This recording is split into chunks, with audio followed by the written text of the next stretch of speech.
Hey, what's up, good people? This is Couch Potatoes channel. I'm RichB, and I just wanted to get on here and chop it up with y'all for a little bit. Um, you know, some of y'all, this will be y'all first time actually seeing me. Some of you might have seen me before on that short I did a little while ago.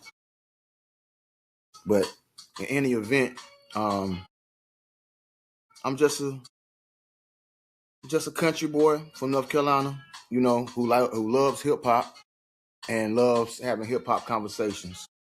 And I want my channel to be a bridge between the younger generation, the older generation, and I want it to be educational. I want us to have fun. Um, every now and then, I might have a serious topic, or I might have an informative topic, or I just might be on here cutting the food. I I don't know. This is something that was really a long time in the making. Um, my parents for a long time would tell me that I needed to have me some kind of forum where I could talk to people, because they said, I had a lot of information that I could pass along to people. I felt I was intelligent enough to be able to voice those things. And I actually got the strongest push from my wife, Corinne, and our kids. They were the ones who got the equipment that I'm talking to you on now. And that was a surprise for my Christmas present, I believe. Yeah, I believe it was a Christmas present. You know, they had ordered me podcast equipment. I didn't know a thing about it, but that's what they do. They see something I'm interested in, and they will facilitate whatever I need to be successful. And I love them for that, because a lot of times I might drop the ball, because just me being human, just me being honest. But they still have faith enough in me to support me in whatever I want to do, and I do the same for them. You know, I love my family. They are very, very beautiful people. They're very beautiful people. I call them my Dora Milaje, because they'll take it to the limit for your boy, because they know I do the same thing for them. But in any event, I have always loved hip hop, because I remember when there was no hip hop. Being a 52-year-old man, I remember when there were no voices who really sounded like mine, like uh, young urban culture.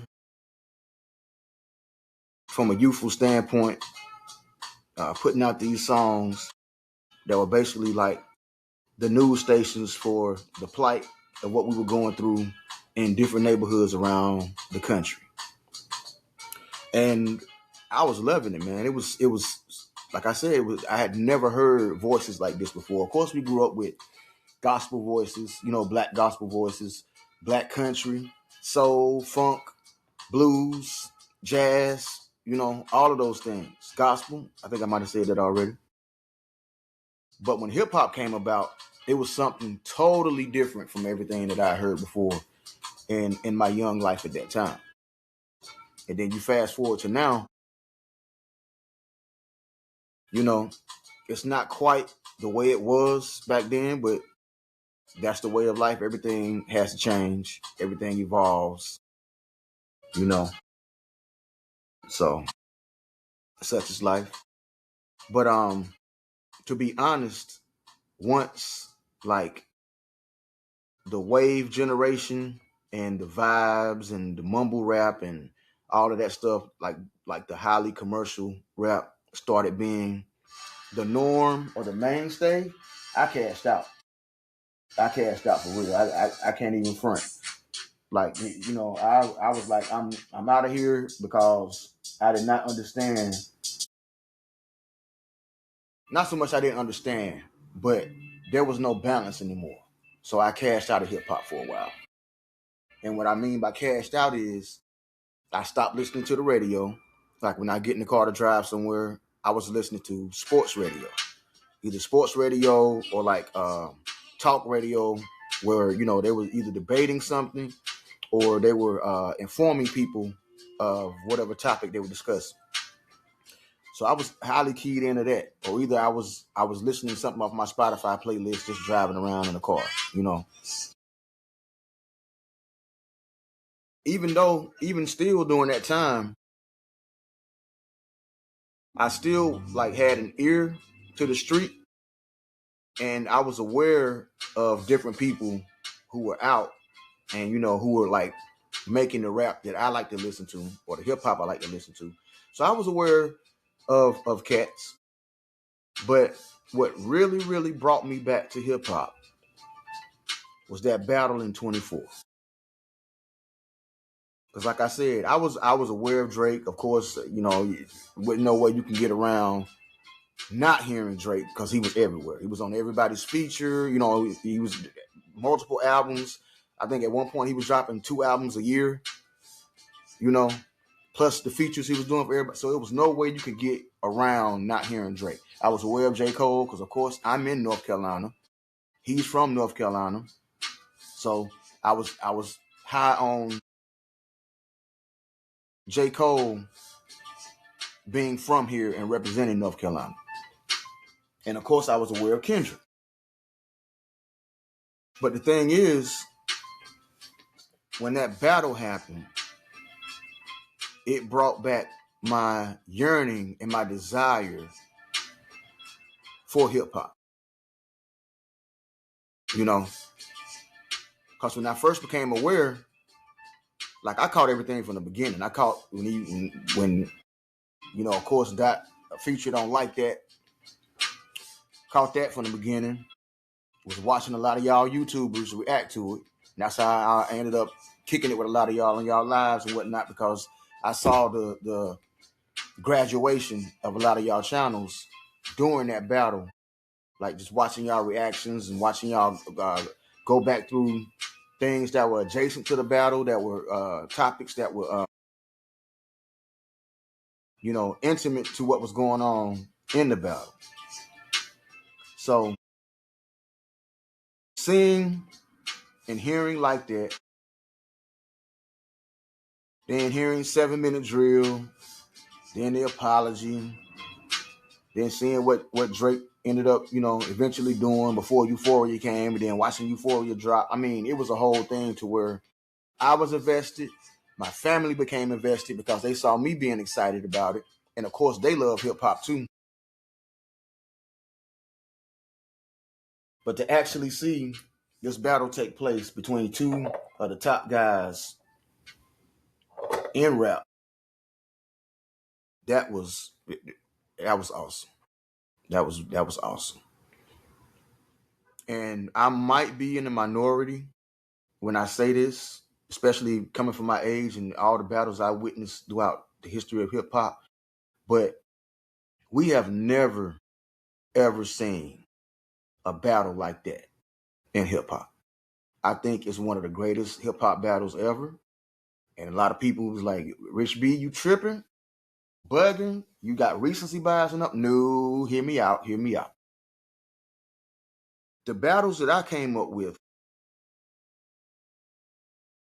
if somebody dissed you, it was usually months or so before you actually got a response. Like I think after Takeover, I believe, I think it might have took Nas about 6 months to respond with Ether. And see, the thing is, then we wasn't tripping. Like hip hop community was not tripping. If you got dissed and it took you a while to respond to somebody's diss, we didn't care. We didn't give a damn. We just wanted to hear the response track. You know what I'm saying? So we didn't care when the response was going to be delivered.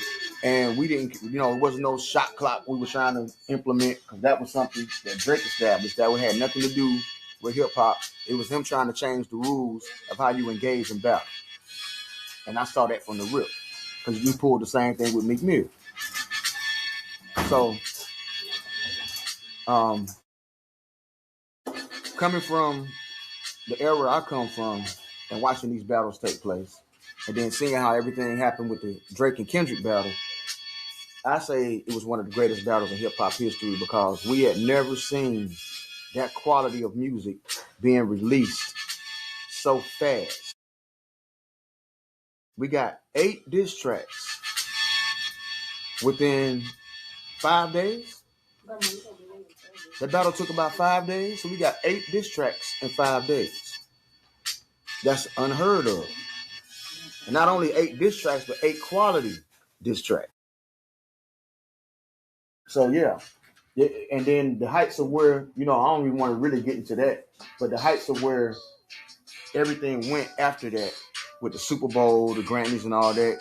Yeah, that's kind of ancillary to the actual battle. But hey, to the winner goes the spoils. That's what happens in war. Somebody has to lose, and the victor usually takes all the resources and everything from the loser. That's what happens in war. But yeah, that fully got me back engaged with hip hop. And that made me go back through some of Kendrick's catalog because listening to him from back in the day and how he writes, because I'm a writer as well, it was certain gaps I had that I didn't understand why he would phrase things a certain way. And then once this battle happened, it was like a secret decoder ring where I had the key to the map to unlock everything that I was seeing or I had heard of before. So now I'm like, well, wait a minute. You mean for like a decade or more, this guy was trying to line this man up?